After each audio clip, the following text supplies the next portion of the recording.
So you've probably seen the tickers going crazy that Judge McAfee has dropped 6 counts against co-defendants, Trump and his co-defendants in the Trump RICO trial. Now, the big takeaway here that I've noticed so far is everyone's scrambling to get these articles out. So we're going to look at 2 different things to get a better picture here. What I think is the most interesting so far is it seems like Judge McAfee, his grounds, his reasoning is largely based on errors and the problematic way that the indictment was written. And maybe you'll think differently, but let's see as we go through this what you think the judge is really saying is the issue. So first, we're going to get into a top-level summary from the Associated Press, and I'm putting this in immersive reader mode because I think it's easier to follow. From the Associated Press, the judge overseeing the 2020 election interference case on Wednesday dismissed some of the charges against former President Trump and others, but the rest of the sweeping racketeering indictment remains intact.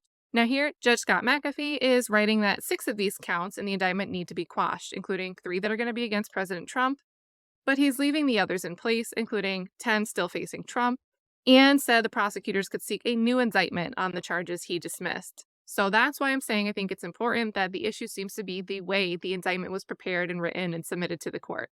So they're saying here that the ruling is a blow for Fulton County DA Fani Willis, because even though she may have a chance to rewrite this, she's already under high pressure scrutiny, she's in the spotlight, and now they're coming out and saying, hey, this indictment, you didn't write it well enough, there's not enough details. We'll see the exact reason from Judge McAfee in a minute, but basically, you didn't write this right. This wasn't prepared correctly. And again, Judge McAfee is leaving the door open for this indictment, these counts to be rewritten. So maybe it's not the biggest win, right? It's not the end of it. There's still charges existing and these charges could come back into play. But when you're in the spotlight and these headlines make it look like you just handed a big win over to the co-defendants, that's bad press for you. But let's keep looking at what it does. And they note here that they did try to get a comment from both parties and didn't get a response from either, but this seems to be breaking news. Maybe we'll get some soon.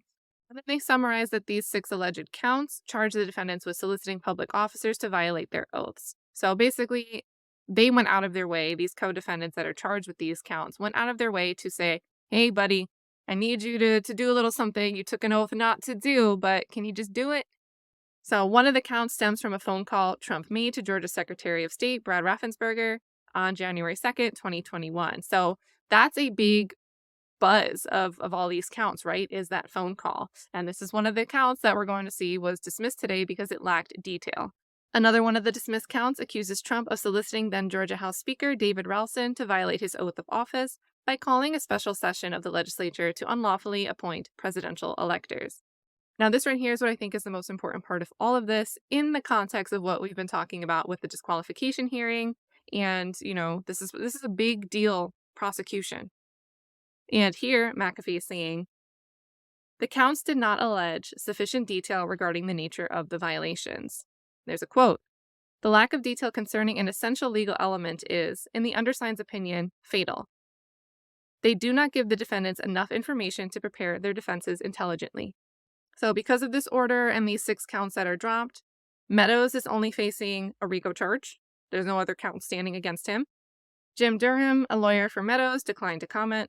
The ruling comes as McAfee is considering the bid to have Willis disqualified from the case over what the defense attorneys say is a conflict of interest due to her relationship with Special Prosecutor Nathan Wade.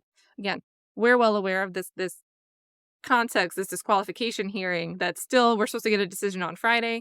And we get this sort of bombshell drop today that Judge McAfee, in the meanwhile, has decided, hey, whoever prepared this indictment, you didn't use enough specificity here. There's not enough detail. It's not good enough. Dismissing 6 of these counts. All while the spotlight is on Nathan Wade and Fani Willis. So, nearly 100-page indictment details dozens of alleged attacks by Trump and his allies to undo his defeat, including harassing an election worker who faces false claims of fraud. So a lot of these counts are still standing, guys. But now with one person pleading out and then Meadows only has the RICO charge against him, the scope of it is kind of shrinking a little bit. So let's hop over to the Daily Mail article now. We're going to get a little bit more detail and a few quotes we didn't see from the Associated Press. But again, big headline here that says judge dismisses 3 charges against Trump. Now, if you are in the press because someone wants to disqualify you and the special prosecutor that you appointed to run an indictment, and then there's news stories running rampant that 3 of those charges against Trump, who's the star player of all the co-defendants, right?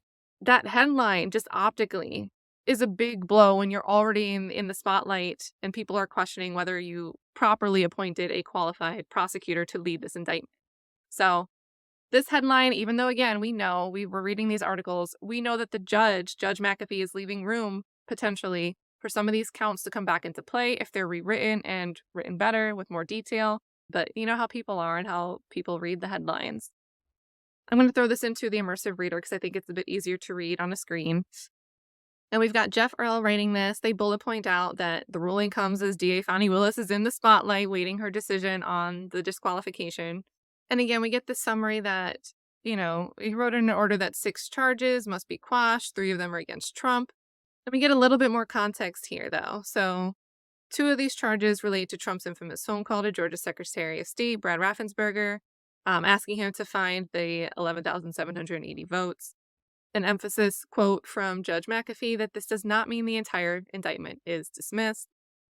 And then count 2 of the indictment alleges that defendants solicited members of the Georgia Senate to violate their oaths by asking them to appoint, quote, fake electors for Trump rather than for Joe Biden, who won the state. Count 5, which charged Trump for soliciting the Speaker of the State House to ask him to call a special session of the Legislature to appoint electors, which we saw that one mentioned in the previous article. Other counts related to charges that co-defendants solicited lawmakers to violate their oath. Count 28, which alleged Trump and former White House Chief of Staff Mark Meadows solicited Raffensperger to violate his oath. And then count 38, which alleged that Trump solicited Raffensperger to violate his oath by asking him to unlawfully decertify the election. So there's a little bit more specificity with this article on what counts exactly. Judge McAfee said, hey, we're dismissing these because of the way that they're written. This was in response to arguments made by the defense. It's not something that Judge McAfee just came up with on his own while he's also deciding this disqualification ruling. But the defendants did argue that the indictment doesn't cite the oath of office officials were required to take, that the counts don't detail the exact term of oaths that are alleged to have been violated. So we're missing the what's required and what are you alleging that we did to violate what's required. So in the preparation of this indictment, this 100-page indictment, while they were going over these counts, 2 important sides of what is needed to establish, these counts, the legal elements of it, were missing. McAfee's ruling notes that all the oaths contain a variation that the oath taker must support the Constitution of the U.S. and of Georgia. McAfee found that the incorporation of the U.S. and Georgia Constitution is so generic as to compel this court to grant the special demurrers and strike away the counts. So the judge agreed with what the defense argued here. It's missing the elements. On its own, the United States Constitution contains hundreds of clauses, any one of which can be the subject of a lifetime study. Academics and litigators devote their entire careers to the specialization of a single amendment, he writes. As written, these 6 counts contain all the essential elements of the crimes, but fail to allege the sufficient detail regarding the nature of their commission. In other words, the underlying felony solicited. They do not give the defendants enough information to prepare their defenses intelligently. So what are you really even accusing us of violating? We can't put forward a fair defense if we don't know clearly what you're saying we did. That's what they're getting at here. So prosecutors have the option of filing a superseding indictment, but that could lead to a delay of the case whose spot on the calendar is already in jeopardy. So if timing of this trial start is a contentious issue, yes, there's a remedy where the prosecution can come and clean up the indictment, get these counts back on the books, right? But they'd have to sacrifice timing. They'd have to push the calendar back. And I guess I don't need to say it out loud here, but timing is really important.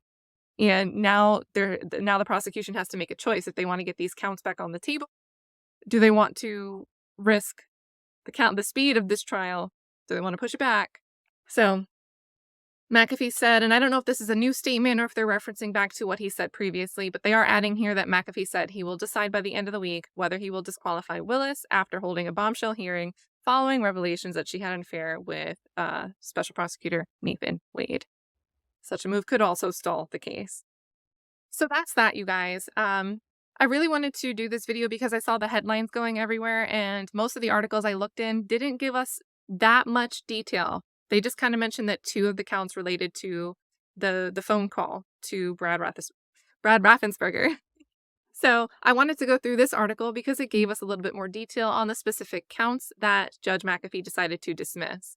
If you've been running around looking at articles, you clicked into the story to see what was going on, I hope bringing this article forward was helpful in giving you more context there.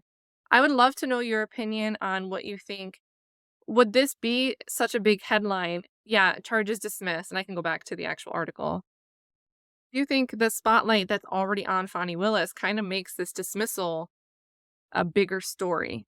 And I'm open up to any other thoughts that you guys have about any of these counts, whether you want to make predictions that, hey, I think Fani's going to get to writing and rewriting these indictments for those counts, sending it over to Judge McAfee and saying, get these back on the table. Or if you think that they'll let it go and they just want to push the calendar forward. What do you guys think? There's a lot, right? There's a lot of little food for thought with just the story. And again, my purpose was just to bring greater detail about the specific counts that Judge McAfee decided to dismiss today and underscore that he is giving the prosecution the ability to rewrite the indictment for those counts if they choose. The floor is now yours. You all let me know what you think. And we'll chat next time there's something going on, probably this Friday if we get that decision on disqualification. You guys all have a great Wednesday.